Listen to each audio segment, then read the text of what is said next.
El 24 de mayo de 1964, el Estadio Nacional fue escenario de una de las más grandes tragedias producidas en un estadio de fútbol en todo el mundo.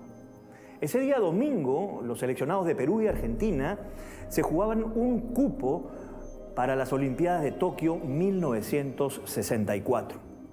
El árbitro uruguayo, en un momento del partido, anula un gol para Perú, un gol decisivo que iba a cambiar la historia del partido. El público reacciona con ira, comienzan los desmanes, la violencia en las tribunas, la invasión a la cancha, y la policía reacciona lanzando bombas lacrimógenas, sobre todo a la tribuna norte. El público, en estado de confusión y alarma, comienza a salir por los túneles del estadio y ahí se encuentra con que las puertas están completamente cerradas.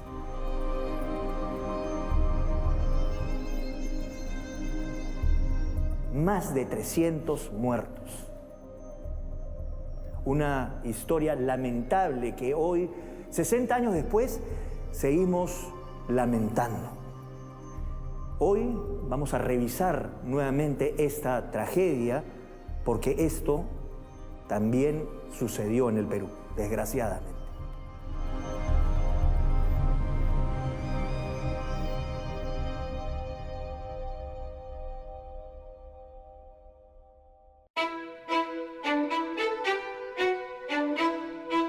Haciendo una revisión de las mayores tragedias ocurridas en un estadio de fútbol, la de 1964 en el Estadio Nacional de Lima es tristemente célebre por tener el mayor saldo trágico de víctimas mortales. Las cifras que publicó el diario El Comercio fue de 328 muertes. La que más se le acerca fue la tragedia ocurrida en Nápoles, Italia, en 1955, con un saldo de 152 muertes. Le siguió la del año 2001 en Ghana, África, con 127 muertos. La siguiente y más cercana en el tiempo se produjo en Indonesia, en el año 2022, con un saldo de 125 muertos. ¿Tú crees que ese es un evento que se puede volver a repetir? ¿O por qué se dio en ese momento y hoy quizás sería impensable? No sé. Yo pienso que sí se puede seguir. Lo hemos visto hace poco en la Copa América en Estados Unidos. Estas cosas así, yo pienso que dentro del estadio no se darían.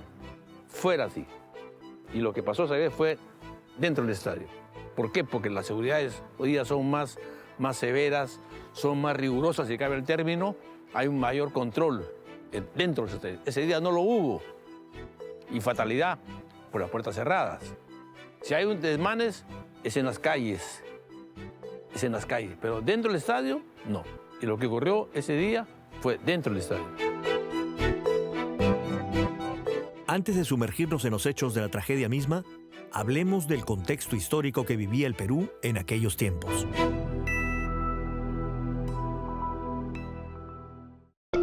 En 1964 gobernaba el país Fernando Belaúnde Terry, que se había proclamado presidente un año antes, en 1963. El país vivía tiempos convulsionados. ¡Qué sorpresa! En el plano político existía un enfrentamiento entre el Poder Ejecutivo y el Legislativo. El gobierno pretendía hacer reformas que eran bloqueadas por el Congreso. Además, se vivían muchas demandas sociales, protestas ciudadanas y revueltas en el interior.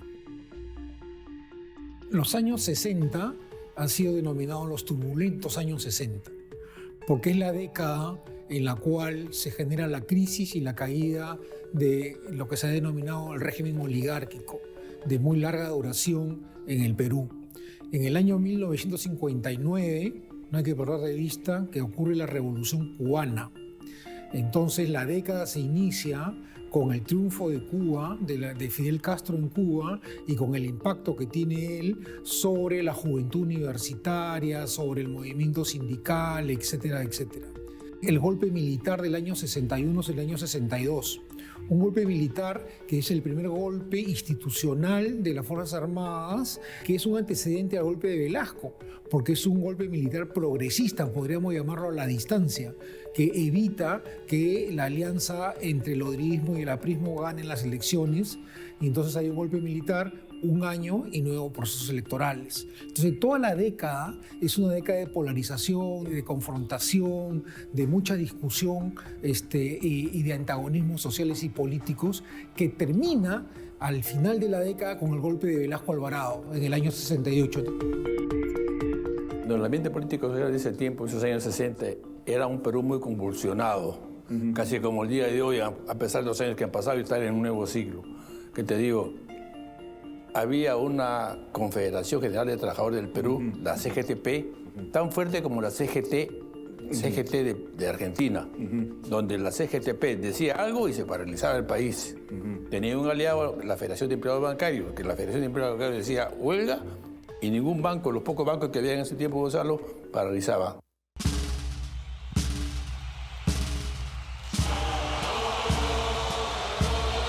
Los protagonistas deportivos de aquella jornada trágica eran las selecciones juveniles de fútbol de Perú y Argentina, que disputaban el tramo final de las eliminatorias por el pase a las Olimpiadas de Tokio 1964.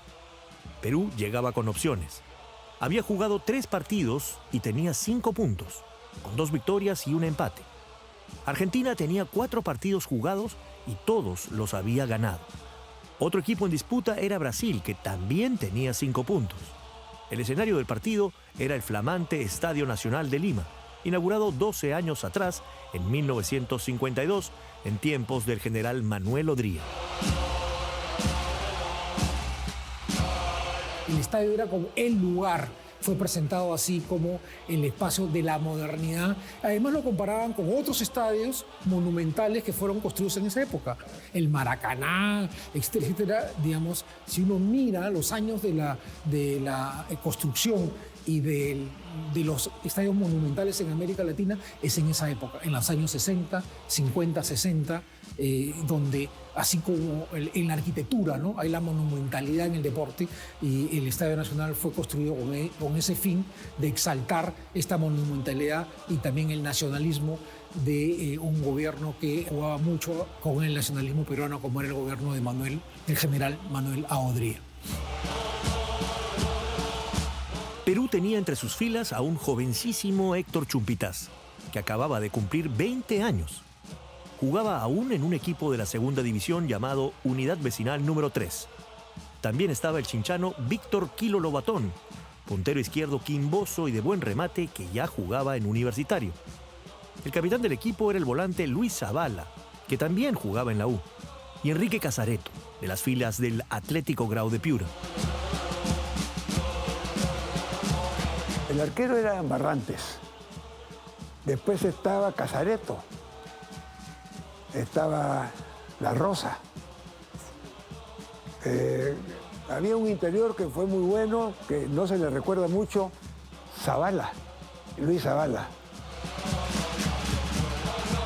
Las figuras destacadas del cuadro argentino eran el arquero Agustín Cejas, el defensa Roberto Perfumo y el atacante Néstor Manfredi.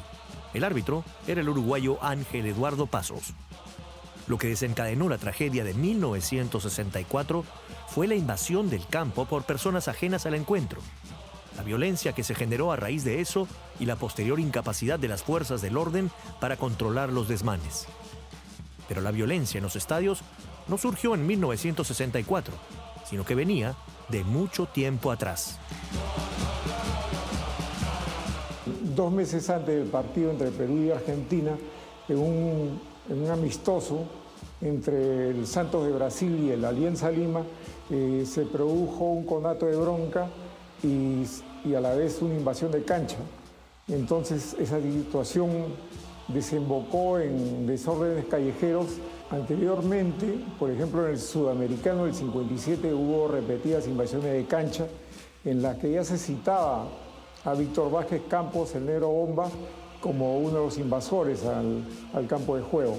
Lo mismo ocurrió el año 62, me parece, en un partido entre la selección nacional y el Zaragoza de España, donde la expulsión de Juan Seminario provoca la protesta del público y también la invasión de cancha.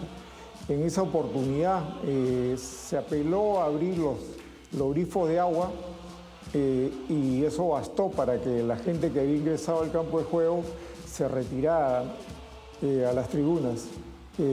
Lamentablemente eso no ocurrió el 24 de mayo. Creo que la tragedia es el evento máximo, la hecatombe, digamos, pero que evidencia una práctica que se venía dando desde mucho antes. Entonces tenemos un patrón de comportamiento en el fútbol contencioso, de no respeto a las normas de regulación de los espectáculos. Si esto lo ubicas al mismo tiempo en un contexto de toma de tierras, en un contexto de desarrollo del sindicalismo. En el año 1964, según el comercio, hubieron 19 tomas de fábrica por horas. Y entonces todo el clima estaba muy exasperado y entonces en ese contexto es que ocurre la tragedia del Estadio Nacional de 1964. En un principio, el día fijado para el encuentro era el sábado 23 de mayo, pero por un pedido de Argentina, se trasladó al día siguiente. El partido se debe haber jugado el sábado. Y los argentinos dijeron que no, que mejor pasar al domingo. Eso hoy día no existiría, porque te imaginas, reclamarían los canales de televisión, y te imaginas, pero ya, se aceptó. Se pasó al domingo 24. Y se jugó.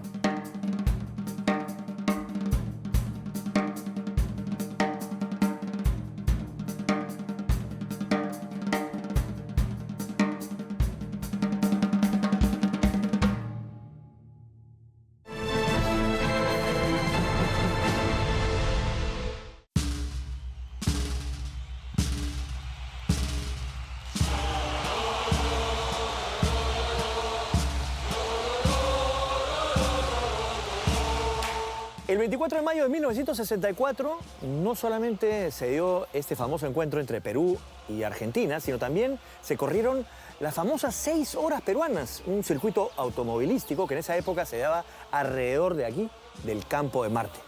Pero también ese mismo día se casó Mauro Mina, muy cerca de aquí, en la iglesia San José de Jesús María.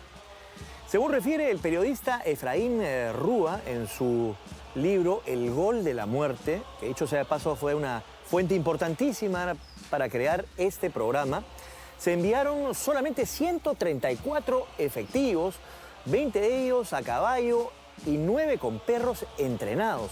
Aunque no lo crean, un número bastante bajo, inclusive para aquella época. Y es con ese contingente que el comandante general de Azambuja, de la policía, tuvo que lidiar para prevenir los desmanes en el estadio. Sin embargo, al parecer, ese número tan bajo fue también uno de los elementos que coadyuvó a la tragedia.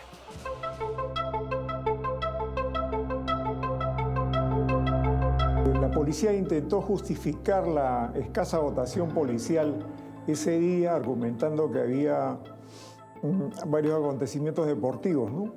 Pero estaban advertidos de que podrían suceder acciones de violencia, porque el día anterior, en un partido que juega Uruguay, se produce una agresión a la delegación uruguaya.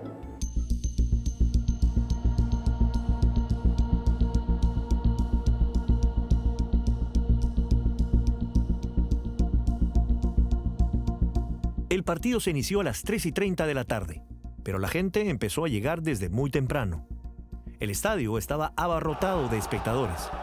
Según el diario El Comercio, la asistencia fue de 47.197 espectadores. Pero al parecer, la cifra real fue mucho mayor.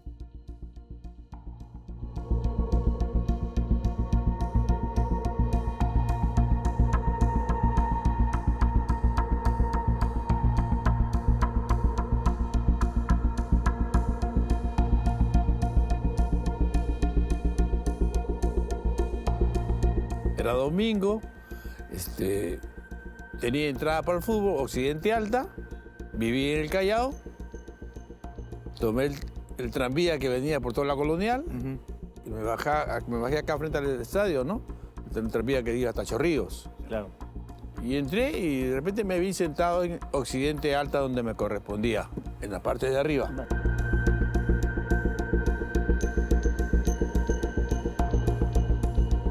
Aquel día vine un poco tarde a este escenario. Serían las 3 de la tarde, ya estaba lleno el estadio y aquí había unas instalaciones acá abajo que ya después desaparecieron, que le llamaban La Perrera, que era, digamos, para gente que había llegado tarde o invitados, en fin, ¿no? Y me senté aquí exactamente. Pude ver todo los problemas que hubo, primero deportivos, aquí, ¿no? En la puerta que le pertenecía a Argentina. Perú estaba hacia la tribuna sur. Y todos los incidentes ocurrieron en esta tribuna, particularmente en la que era la salida número 16. Ahí fue donde hubo más mortandad.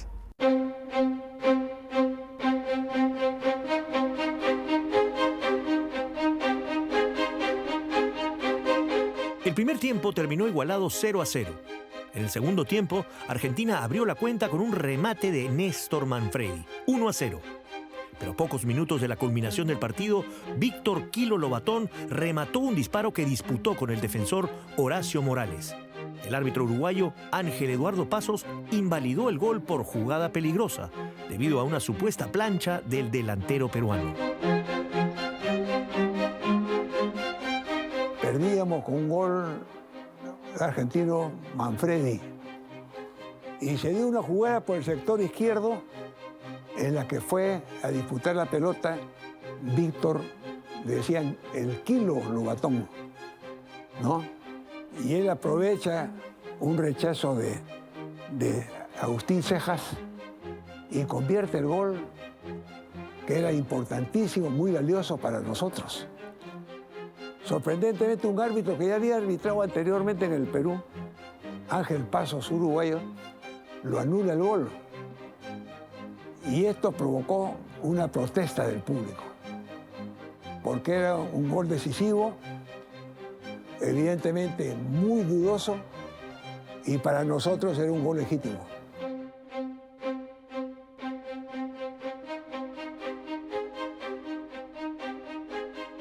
La decisión del árbitro provocó la ira del público, fruto de la cual varios aficionados saltaron a la cancha.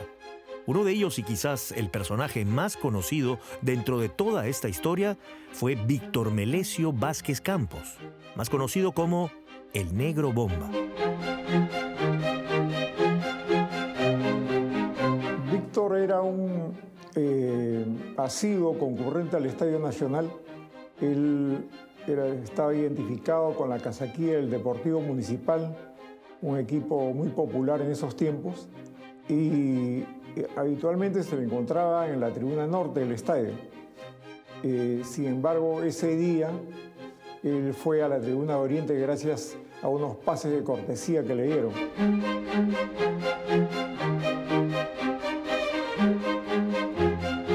Víctor Vázquez, el Negro Bomba, era del barrio de Breña.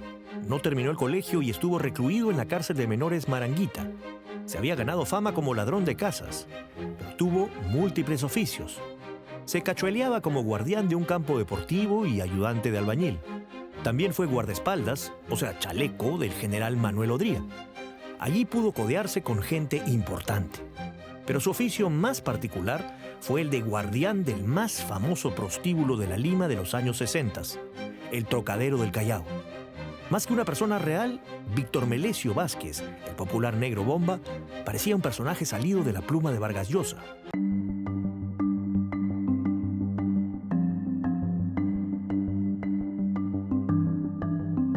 Era un personaje de la Lima popular de ese entonces que venía siendo desclasado por las migraciones, porque debemos entender que Lima está creciendo y está habiendo oleadas migratorias de los años 50 que van desplazando a los, podríamos llamar, a las clases populares tradicionales, y algunos de ellos, de algunos elementos más, digamos que no desclasados o que no habían tenido oportunidades. Entonces tú tienes, por ejemplo, a Negro Bomba como uno de los personajes que representa todos estos cambios en su propia persona.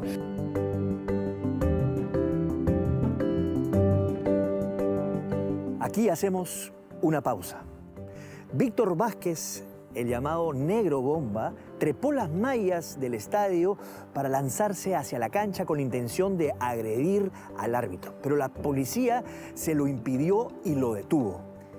Y en ese momento, otro aficionado, Edilberto Germán Cuenca, también ingresó a la cancha, pero con una botella en mano, dispuesto a agredir al árbitro. Un capitán de la policía le puso una zancadilla y lo tumbó al suelo. Y en ese momento le empiezan a dar de varazos. Y eso, al parecer, dicen que inflamó al público, que empezó a vociferar su disgusto. En esa confusión, el Negro Bomba se escapa de la policía y nuevamente ingresa a la cancha, pero sin cumplir el objetivo de agredir al árbitro. Los perros policías se le tiran encima y hasta alguno lo muerde. Y en ese momento empieza la tragedia.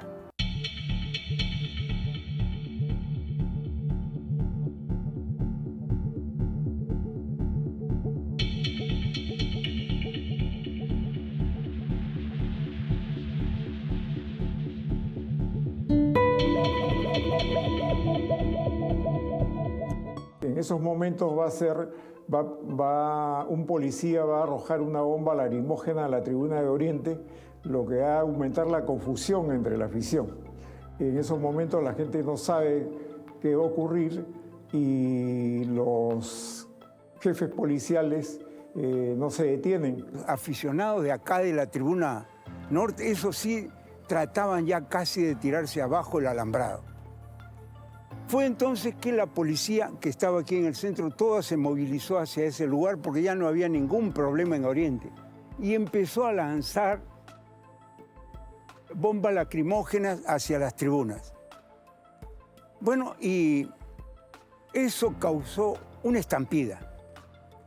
La gente sobre todo se dirigió a la puerta de salida número 16. Bueno, y ahí fue el grave problema.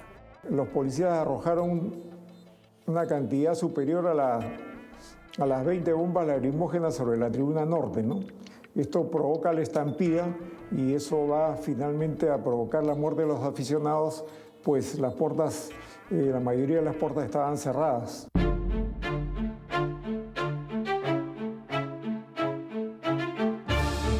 La gran pregunta que todos se hicieron y nos seguimos haciendo hasta hoy es: ¿por qué estaban cerradas las puertas de la tribuna norte? Años después, le hicieron esa pregunta al comandante Azambuja y él respondió lo siguiente: el estadio tiene un personal administrativo y por encima de ellos están las autoridades deportivas.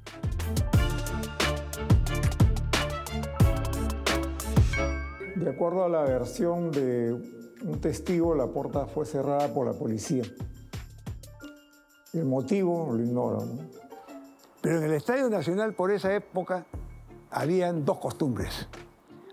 Una costumbre era conocida como la segundilla. La segundilla, ¿en qué consistía? En que faltando 15 o 20 minutos se permitía el ingreso libre. Entonces había muchos aficionados y muchos sapos también que estaban ahí en la puerta esperando esos minutos y ingresaban corriendo y veían pues el desenlace del partido. Pero como ese día estaba el estadio lleno, entonces dijeron, no se pueden dejar las puertas abiertas porque va a ser peligrosísimo que ingrese más público de lo que permitía el estadio, que eran 50.000 personas. Los empleados, esa es la versión que circuló, los empleados por ver el partido de fútbol cerraron todo. Jamás creyeron que iba a haber pues una circunstancia de esta naturaleza, ¿no? Y eso causó, eso está en el informe oficial del juez Benjamín Castañeda, Pilo País.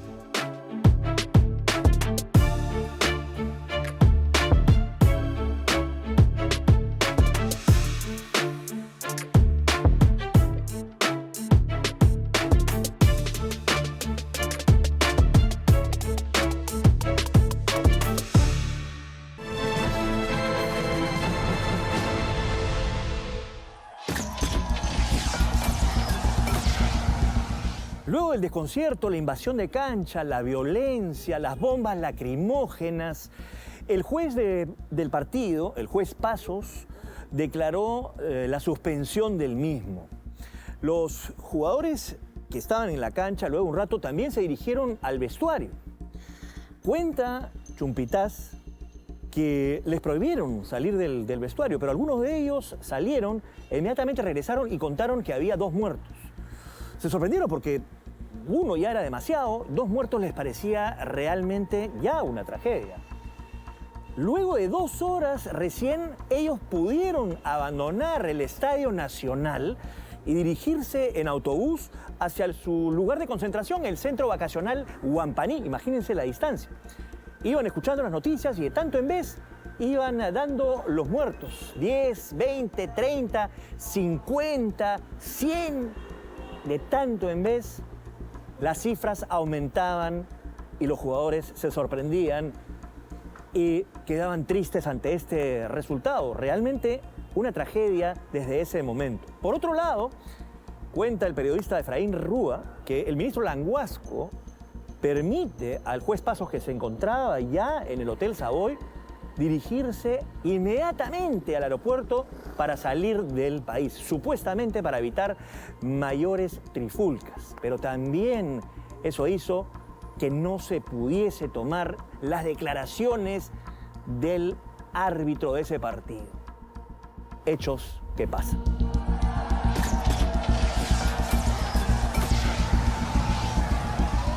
Pero yo salí, tomé un carro en la avenida Arequipa y yo vivía en la cuadra 49 de Arequipa, en la calle Contralmirante Montero. Y llegué a mi casa tranquilo, sin más allá de lo que había sido un hecho pues tan delicado. Y de pronto suena el teléfono en la casa, contesta mi mamá. Y llamó un tío, y digo el nombre por la veracidad, un tío Juan Sarmiento, llama y le pregunta a mi madre, ¿está Jorge en la casa? ¿Ha regresado del estadio? Y mi mamá le dijo, sí, si está acá, está tranquilo. ¿Por qué? No, porque ha habido una gran tragedia en el estadio, han muerto más de 200 personas, que no sé qué, yo estaba preocupado por Jorge. Ahí me entero yo y empiezo a medir pues la gravedad de la situación que habíamos visto. ¿Tú tenías idea de lo que estaba sucediendo en las puertas? ¿Sabes cuándo me di cuenta? Cuando llegué a mi casa al Callao, donde vivía en la calle Lazareto. Ni siquiera saliendo. Ni siquiera saliendo. Solamente ya en la calle, yo en este caso, me fui a pie porque, te imaginas, la gente comenzó a apedrear los carros, al mismo tranvía que venía de Chorrillos lo comenzaron a apedrear, así que me tuve que irme a pie hasta la Plaza San Martín y de ahí me fui al Callao. Hasta ahí, inocente lo que había pasado. Nada de nada. O sea, ¿te imaginas? Es en el Callao, en mi casa, donde me entero, hay tantos muertos. La televisión en blanco y negro comenzó a pasar imágenes de la asistencia pública de Grau, del Hospital 2 de Mayo, y después empezaron a hablar de muertos. O sea, me parecía increíble haber estado yo presente en eso. ¿Qué sentiste cuando cuando sabías que la cosa había sido mucho mayor de lo que esperabas? Cuando vi las imágenes en la televisión de niños muertos, de niños sobre todo muertos y de mujeres muertas y de hombres adultos, me entró una pena y me puse a pensar, es increíble que pueda pasar esto, que el fútbol de estas cosas, de padres que llevaron a sus hijos de la mano a ver el partido y los sacaron muertos en sus brazos, ¿no? Muy triste fue, en realidad, hasta el día de hoy lo siento mucho, ¿no? Sobre todo criaturas, ¿no? Y una cosa fatal totalmente, ¿no?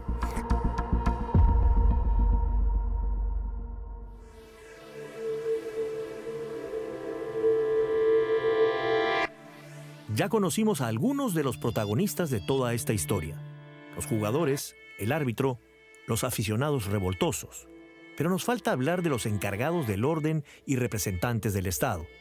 Como dijimos, el policía responsable de la seguridad del estadio era el comandante Jorge de Azambuja. Y el ministro de Gobierno, es decir, el ministro del Interior de entonces, Juan Languasco de Javich. El comandante Azambuja había sido primero de familia de policías, pero al mismo tiempo había estado en la represión de las tomas de tierra de Cusco con Hugo Blanco. Y era una persona considerada duro y en la Guardia Civil y muy respetado. El ministro de Gobierno de ese entonces, que era un hacendado. Y entonces tú tienes el drama de la reforma agraria, de alguna manera, con las tomas de tierras, con personajes que representan eso, actuando, digamos, en un hecho evidentemente trágico como es esta tragedia, ¿no? Según refiere el periodista Efraín Rúa, ese día el ministro Languasco asistió al estadio. Eso está en los diarios, incluso hay fotografías de él retirándose del estadio. Él mismo lo reconoce cuando va al día siguiente al Congreso a informar sobre lo que había ocurrido y dice que se retiró porque él no podía tomar ninguna medida en esos momentos, ¿no? Este señor, en vez de tomar medidas o de dirigirse a los jefes policiales para mediatizar la represión que no se justificaba en la dimensión que se aplicó ese día, lo que hizo fue irse del estadio junto con el jefe de la policía, que tampoco hizo nada. Entonces se limpia las manos sobre su responsabilidad, ¿no? Porque él era, en todo caso, el jefe supremo en esos momentos de las fuerzas policiales. Fruto del miedo y la angustia que se vivía en la Tribuna Norte, también se produjeron actos de violencia contra las fuerzas del orden. Hubo una circunstancia de la cual muy poco se habla.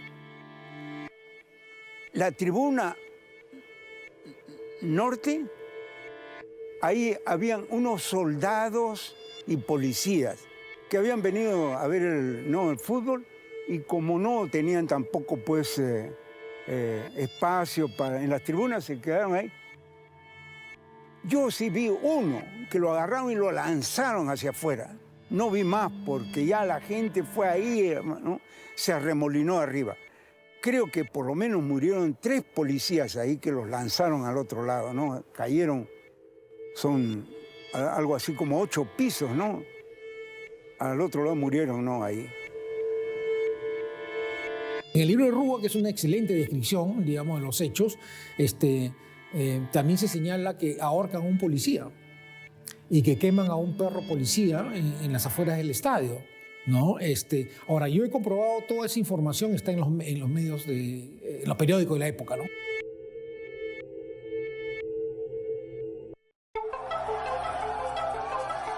La ira y la violencia que se registró en las tribunas no se contuvo ahí, sino que se trasladó a las afueras del estadio. Se realizaron enfrentamientos con la policía, las bombas lacrimógenas también en los alrededores, pero no se contuvo tampoco ahí, sino se trasladó a otras calles alrededor de Lima. Nuevamente, la violencia hacía sus estragos, quemando autos particulares, volteando ómnibus de servicio público y hasta atacar a locales del Jockey Club del Perú, oficinas de Goodyear y hasta una tienda de departamentos muy conocida en ese entonces, Sears. La violencia incontenible se hizo presa de la ciudad ese día. Bueno, era lógico, ¿no?, que sucediera eso. Pasar por encima de los cadáveres creo que no era grato para nadie, ¿no? Y muchos eran amigos, parientes, vecinos, ¿no? Entonces era lógico que se produjera una reacción de protesta del público. Y lo mismo ocurrió con la gente que estaba en las otras tribunas, ¿no? Al enterarse de lo que había ocurrido, eso provocó la cólera de la gente y se enfrentó con la policía. Y lo extraño es que la policía reaccionó airadamente y disparó sus municiones contra la gente, ¿no? Cuando yo salí de noche, era un infierno. Los tranvías que pasaban ya habían suspendido el servicio. Todos estaban con las lunas rotas por la pedrea que hubo. Incendios en algunas de las tiendas que por nada, no, los tenderos, los propietarios de los negocios, no habían intervenido en nada. y les quemaron sus negocios. En este estadio nacional fueron saqueados varias locales administrativas de federaciones, de federaciones deportivas. Fueron saqueados en sus alrededores establecimientos comerciales. Fueron saqueados o fueron incendiados automóviles que estaban en el parqueo y también de la policía. Y hubieron manifestaciones de jóvenes que se concentraron en La Victoria y que intentaron regresar en hora de la noche al estadio para hacer destrozos, ¿no? ¿Qué representa esto? ¿Qué significa esto? Primero, obviamente, una reacción violenta de cólera y de enfurecimiento, pero ¿cuál fue el objetivo? El objetivo era el estadio y la policía. A mí me parece bien importante esto porque todo esto se inicia con un cuestionamiento de la autoridad en el campo de juego, que es el árbitro, ¿no es cierto? Y si tú miras los antecedentes, de los cuales hemos hablado, siempre se cuestionan a los árbitros, tanto que traían árbitros extranjeros, europeos, porque no confiaban en los árbitros locales. Y entonces en este contexto que hemos estado hablando, hay una crítica a la figura de la autoridad.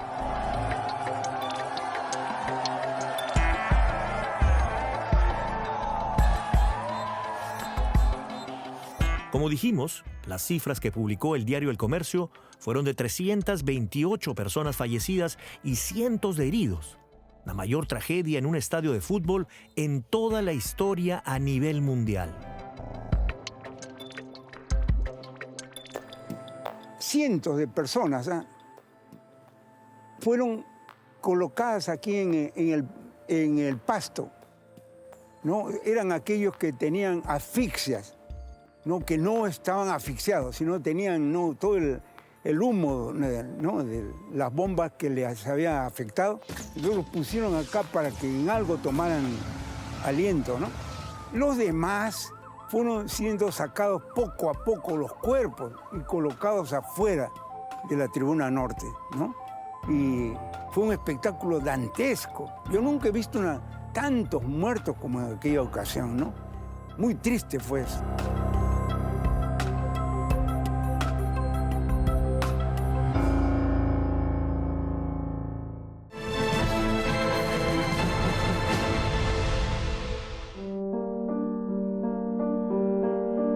La mayoría de víctimas fueron trasladadas a la asistencia pública de la Avenida Grau, el Hospital Obrero y también al Hospital 2 de Mayo. Y es precisamente aquí, en el Hospital 2 de Mayo, donde los familiares se disputaban los dos únicos balones de oxígeno. Sí, dos únicos. Y eso no les hace acordar a que 60 años después seguimos repitiendo la misma historia. Parece que no aprendemos nada. Luego, el presidente Fernando Belaúnde Terry decretó 7 días de duelo y suspendió las garantías constitucionales por 30 días en la República. Así fue. El juez que estuvo a cargo de las investigaciones para el esclarecimiento de los hechos fue Benjamín Castañeda. Según el periodista Efraín Rúa, Castañeda aseguró años después en su informe que la cifra de muertos real era mayor que la oficial.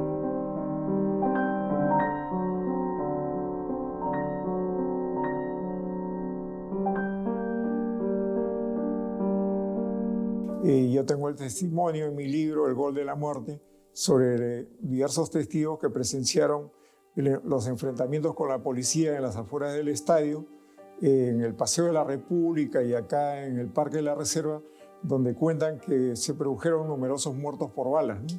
Este hecho intentó ser ocultado por la policía, por la Guardia Civil de entonces.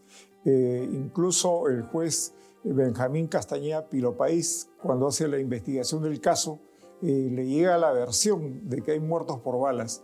En un primer momento él se dirige al Hospital Loaiza y recibe la versión de un testigo que dice que efectivamente había muertos por balas, pero que se los habían llevado en una camioneta.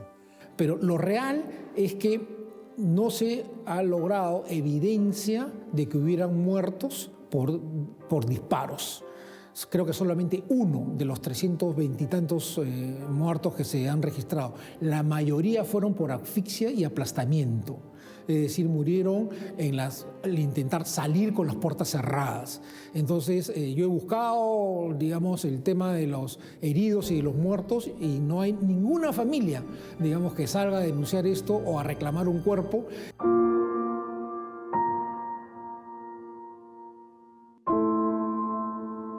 El juez Castañeda también recogió la versión que la madrugada del 25 de mayo se produjo una fuga de presos de la carceleta del Poder Judicial. De acuerdo a esa versión, algunos de esos presos, si no todos, se encargaron de enterrar a los muertos por heridas de bala en una fosa común en el Callao. Según Rúa, el juez realizó las investigaciones pertinentes, pero no llegó a dar con ninguna fosa común. Mira, lo que sí hay es fuga.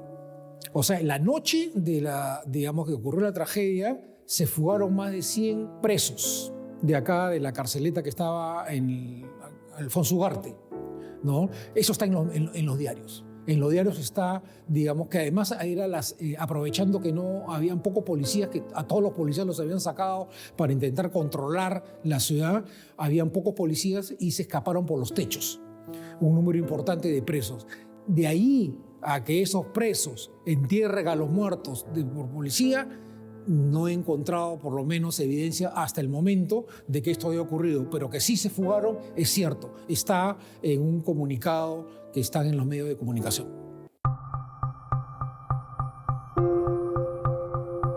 Finalmente, las únicas personas que purgaron prisión por los hechos ocurridos en el Estadio Nacional fueron Víctor Melesio Vázquez, el Negro Bomba, quien estuvo 20 días en la carceleta y 13 días en el frontón. Del mismo modo, el comandante Zambuja fue condenado a 30 meses de cárcel. Él fue la única persona del aparato estatal que asumió la responsabilidad y cumplió pena por los hechos. Por otro lado, el ministro Languasco presentó su renuncia al cargo antes de 28 de julio, sin respuestas claras acerca de los hechos.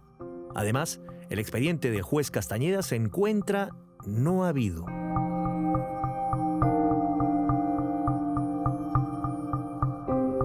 Como muchos expedientes judiciales, está desaparecido. Por lo menos yo no lo he podido encontrar. Y ese expediente es muy importante porque ahí señala una serie de indicios que responsabilizan al ministro Languasco y a los jefes policiales, según dice él, por haber provocado la tragedia del estadio, ¿no? La Corte Suprema desechó el informe que había presentado el juez instructor Castañeda Pilopais y el juez, ante esa situación, ante esa desautorización, renuncia al cargo, ¿no?, de juez instructor. Las posteriores investigaciones no avanzaron nada sobre las imputaciones que hacía el juez Castañeda Pilopais. Él había solicitado a la Corte Suprema hacer una investigación al ministro Languasco y a los jefes policiales. Tenía que pedir la autorización a la Corte Suprema por tratarse de un ministro, pues no lo podía investigar. En fin, pero esa solicitud fue rechazada y el caso terminó, como ya sabemos.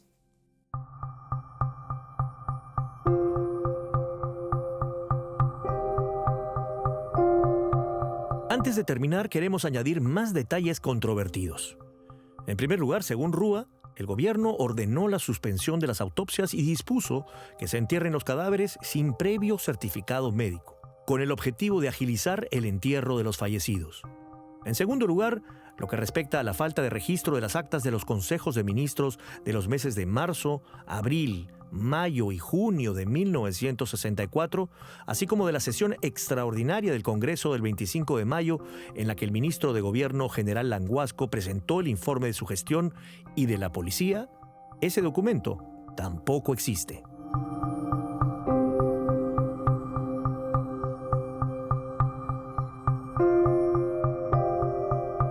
Y sobre las actas del Consejo de Ministros, pues muchas de ellas, la gran parte de ellas están publicadas creo que del año 35, ¿no? hasta hace pocos años. Y sin embargo, en el periodo que ocurre lo de la tragedia, esas actas no aparecen. no están registradas. Es un asunto un poco raro, así como ocurre también con la sesión en la que va el ministro Languasco a informar a las cámaras legislativas y no aparecen en los diarios de debates del Congreso.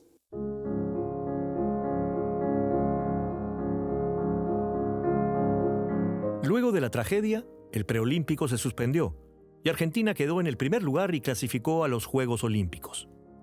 2 semanas después de los hechos, el equipo peruano viajó rumbo a Río de Janeiro para jugar por el segundo puesto contra Brasil. Prácticamente nos obligaron a subir al avión, dijo 50 años después el capitán del equipo, Luis Zabala. Por su parte, Ramón Mifflin afirmó: lo único que queríamos era retornar a Lima. El partido lo ganó Brasil por 4-0 en el Estadio Maracaná y obtuvo el segundo cupo para esos Juegos Olímpicos de Tokio. La terrible tragedia de 1964 trajo algunos cambios vinculados a la seguridad en el Estadio Nacional, como la reducción del aforo y la prohibición de la venta de bebidas alcohólicas, entre otros.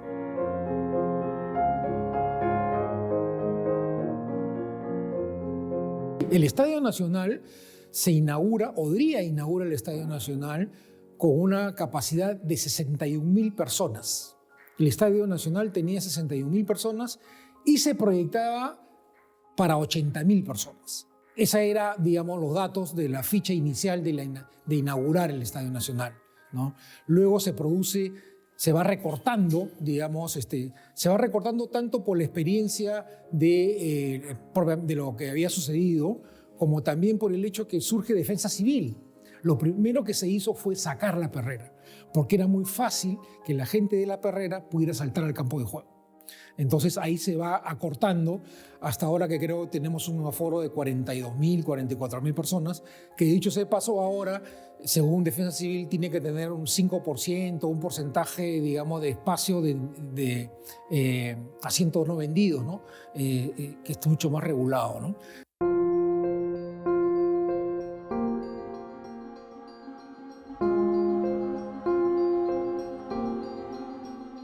Han pasado ya 60 años de esta tragedia que enlutó al deporte mundial y al fútbol nacional.